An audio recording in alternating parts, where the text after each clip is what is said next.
So good morning mga katalakera. Nandito po tayo ngayon sa Bataan. Papunta na po ako dun sa terminal sa may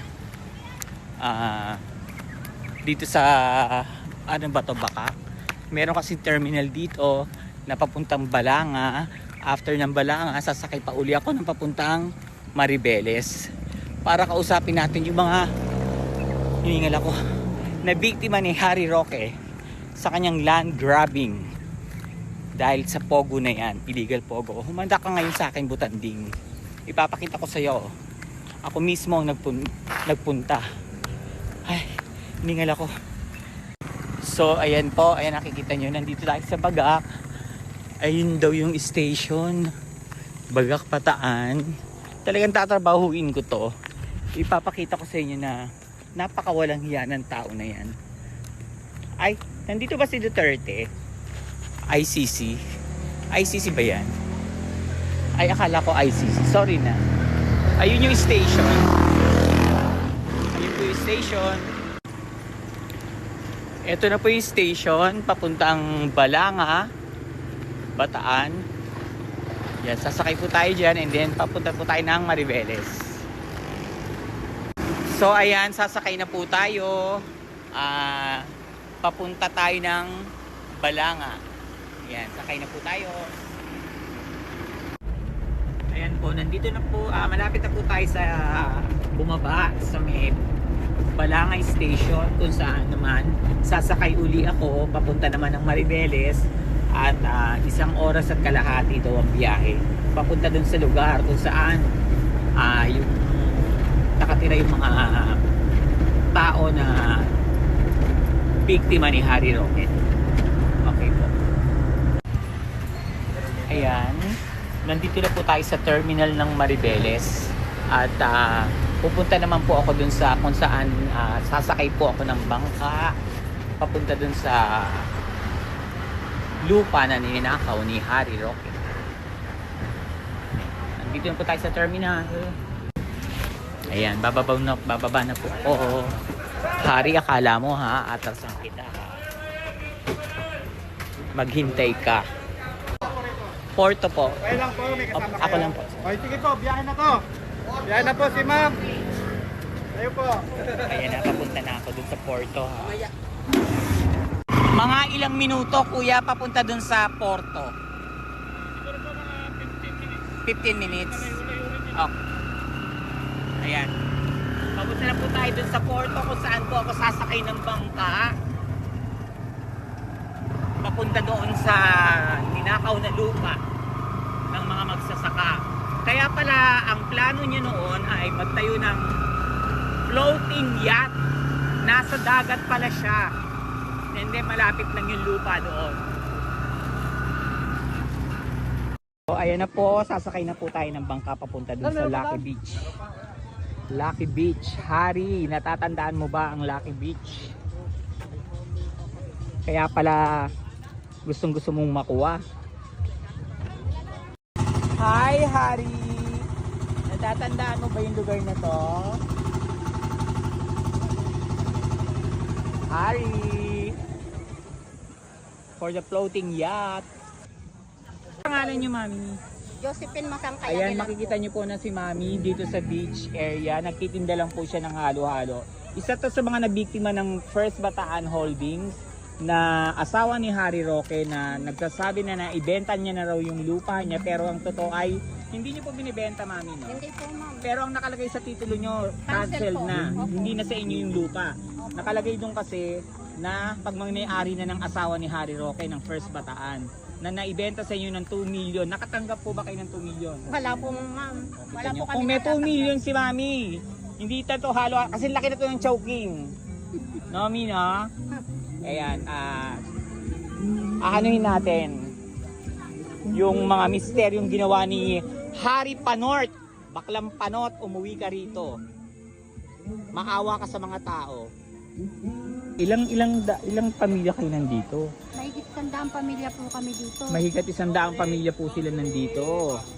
Kaya po yung kinikita po namin dito, pinapakti po namin lahat. Okay. So, yung kinikita nyo dito, pinagpa-party-party nyo lahat. So, ibig sabihin yung kinikita nyo dito, pinagsasama-sama ninyo? Opo, isa lang po. Kaya isa lang po yung counter dito. Ah, Tapos okay. pagkatapos po yan, dinidivide ko kung ilang pong pamilya. Ang galing ng sistema nila, tapos ganyan lang yung gagawin nyo, no? Opo.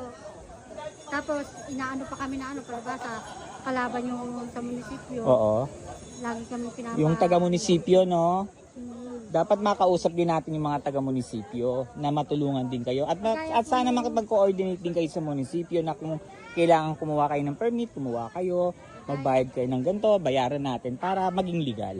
Tapos kakampi po nila si Erica dahil bali malakas si Erica sa bayan ng Maribeles. Hindi pa kami nakapag-renew ngayong taon. Kaya Mag-renew kayo. Hindi, mag-renew kayo. Ay, hindi ko pala na nandun yung permit namin. Oo. Sino pupuntahan natin ngayon, ate? Ito po yung may hawak po yung pinaglabanan ni Atty. Carlos sa ni Gonzales. Ito yung kinikwento nyo kanina, may 15. 15 pong katao yung binili pong lupa dito. Ngayon po yung lupa pong iyon, dyan po sa taas, hindi po dito sa mismong beach. Ngayon, ang nahabol po nung si Mr. Abris po, yung pong dito daw po sa may beach. Pero hindi po itong beach ang binenta po. Yung po yung 15 katao na nagbenta po sa taas po. Yun yung sa taas. Pero Opo, ito pero- yung nabili na yun. Pero kasi ang nakalagay yun sa cancelled title, First Bataan Holdings, pag may-ari po yun ng asawa na yun. Kay Harry Roque din yun eh. Opo, opo. Yun nga po, pinalalabas po nila ng ang nabili po nila 300 hectares po. Pero wala pong 300 hectares. 410 nga daw po yung nabili nila. Yung sinasabi. Wala po. Pero meron talaga sila yung nabili talaga nila, which is yung nasa taas. Talaga po nagbenta sa kanila. Ah, personal na nagbayaran sa nagbenta. barangay Biyaan. Okay. Tapos, hindi naman po nila naipulipay. Hindi Kasama pulipay. po yung hinulog-hulugan po. Kasama po yung mister ko doon, si Mr. Victor Mescalero. Okay. Meron din po ba kayong lupa sa taas? Meron po. Na ibinenta niyo sa kanya? Opo. Magkano po? Sa pilitan pong bentahan dahil ang dumating po sa amin deed of seal na po. Hindi po talagang dahil ang titulo po sila na po yung dumukot, hindi po kami. Dinukot po nila yung titulo. Opo. So, ang dumating sa inyo yung deed of sale na. Opo. Nung nagkabayaran na po sa barangay, hindi pa binayaran ng buo. Opo. Ngayon po ba nabayaran na kayo ni Harry Roque ng buo? Hindi pa po, 3 years na po yung 3 years na po kayong hindi nababayaran ni Harry Roque ng buo. Okay, panot. Okay. Tingnan mo yung pinaggagawa mo sa mga tao, napakahayos mo. Sige po, natanggap nila. magkano po yung natanggap niyo kay Harry Roque? Bali, po yun, nasa 1.2 po. Magkano niyo po ba nagbinenta?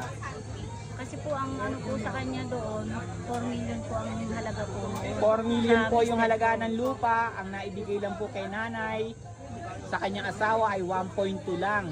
Ilang taon na po ngayon na nakakaraan? 3 years na po. 3 years mong hindi binayaran. So, panahon pa yan nung nakaupo siya kay Duterte. Yun po ba? Spokesperson pa po siya. Hari, tandaan mo, isa kang government official. Hindi ka pwedeng bumili ng ganyan. Bawal yan sa gobyerno. Bawal. Dahil nakapwesto ka eh. Kita mo yung mga katarantaduhan mo. Abuse of power ka din. Naghahabol pa nga po sila dito sa mga binili po nila dito sa taas. Ang pinalalabas po ni Mr. Abris, ito daw pong beach ang nabili niya. Alam po? So daw pong beach, hindi naman Hindi po ito yung beach ang nabili niya. Ang nabili niya po yung taas. Tapos kung gusto nilang angkinin to. Tapos may isa pang pumapasok na nangangalang Erica.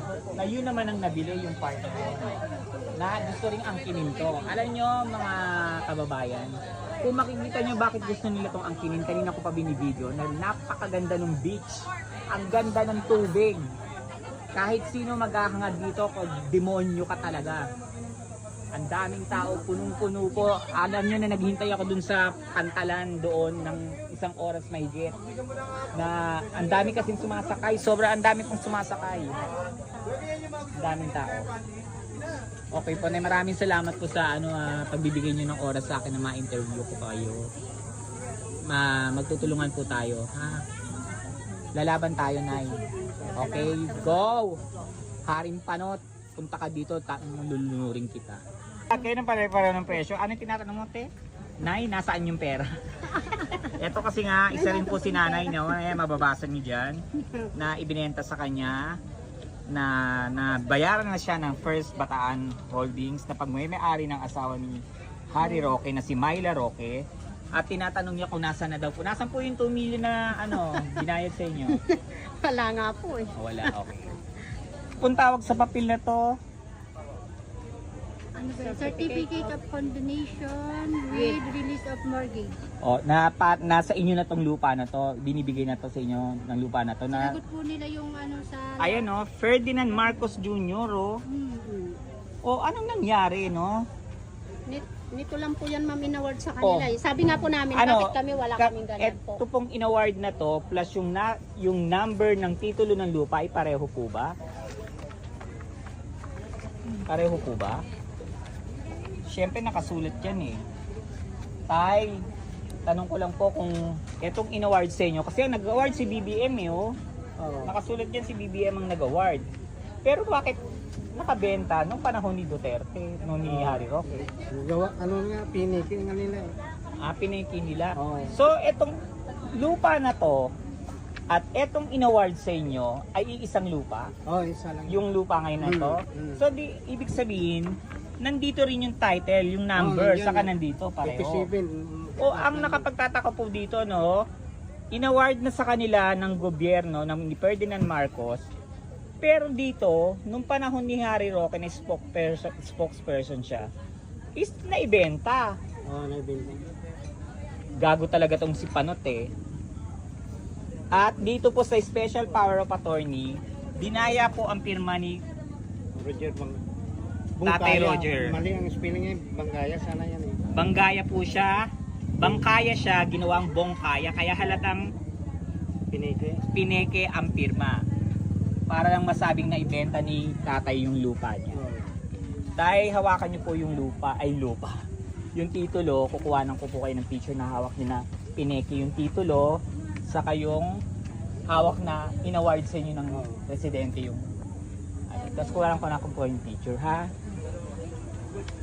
Nung na-ambush yung lawyer na nag-aayos, ang usapan na bago siya ma-ambush is magkakabayaran na. So, ibig sabihin, pumayag na kayo na ibebenta na. Kasi magkakabayaran na. Nandun na kayo eh. Nandun na kayo sa Pampanga, di ba sabi mo, Janet? So, okay na sa inyo na ibenta dapat to. Opo. Kaso nga ang nangyari, nung magkakabayaran na, nung nasa Pampanga na kayo, dadali na kayo sa land bank ba yun? Biglang inambush yung lawyer. So, walang bayaran na natuloy. Wala po. Walang bayaran na natuloy. So, ano sa palagay nyo, bakit bigla siyang na-ambush? Ang ayos naman ng usapan na magkakabayaran na. Ano nga po ng mga tao, baka dahil dun sa perang hawak na pambayad sa mga tao. So, hawak na nung lawyer yung pera. So, kinuha yung pera. Wala na pong nakuhang pera eh. Dahil? Nung namatay siya, wala nang inano yung... Pero ang sabi niya, dala niya na yung pera, makikipagkita na sa inyo. Okay. So, may ano yung pag-aambush, Medyo misteryoso. Seryoso. Okay, misteryoso. Misteryoso po yung Kasi nung araw pag-aambush. na yun, magbabayaran po. Kasi magbabayaran niya yung mga tao. Ngayon yung pera na yung galing yan sa First Holding. Ay, First Bataan. Kanino nyo ba binibenta kasi? Oo nga, kanino nyo binibenta? Di ba doon? Sa Biancham. Biancham? Alam yun, dati attorney na po baka sasabihin pala sa kanila na attorney na doon na ibenta. Kaya nagulat kayo na may papel ng ganyan. Dito na po namin Lang namin. Tapos walang pera. Okay. Baka may chance din nakasabwat si attorney. Tapos tinumba na lang para nalibre sila. Parang ganun. Wala po ba naging usapan na hindi, binayaran namin kayo kaya nga merong ganyan eh. May papel na ganyan eh, Ate Janet. Tapos yung namatay na si Atty. Carlos, yung si Nunoy Sampiano, kumilos pa po kanang kamay ni Atty. Carlos. Palibasa, nakikita niya yung galawan ni Atty. Carlos. Pinapunta, may mga pinuntahan po ng 10 oras ng hating gabi, alauna, pinapirma ang tao. Ayun po, kaya mari siya, kasi siya, umangat natira na siya sa subdivision Oo. ngayon Kumbaga, nagkapera, Yung- kasamahan din po siya dito. Yun, yung Oo. nagpapirma. Oo, yung taon. Anong pangalan nun?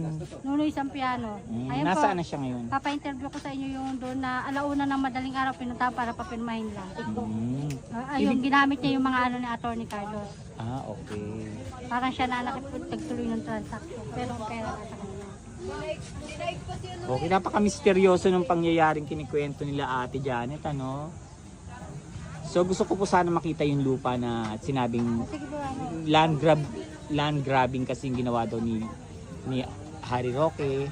So yung land na ginrab niya, nasaan na yung lupa na yun? Sana mapuntahan natin. At sino yung mga tao na may-ari ng lupa na yun? At sino yung mga nagrereklamo na sa kanila yung lupa na yun? Na inaakusahan si Harry Roque ng land grabber. Kailangan makausap din natin yun para malinawan natin lahat.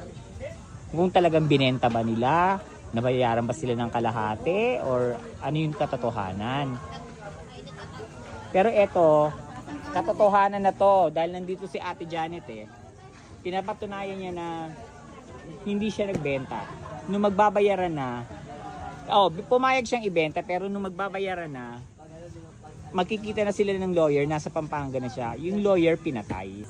Pero ayan, kumakain kami dito nila Ate Janet. Yung iba kasi, pasensya na dahil wala sila at ang tanga-tanga ko, hindi ako nakapag-selfie with them. Kasi sobrang excited ako ma-interview sila, saka malulobat na ako. Ayan, kakain kami. Tingnan nyo, nagtatrabaho sila lahat dito, tapos kukuhanin nyo yung lupa, mga buwaka ng inan nyo.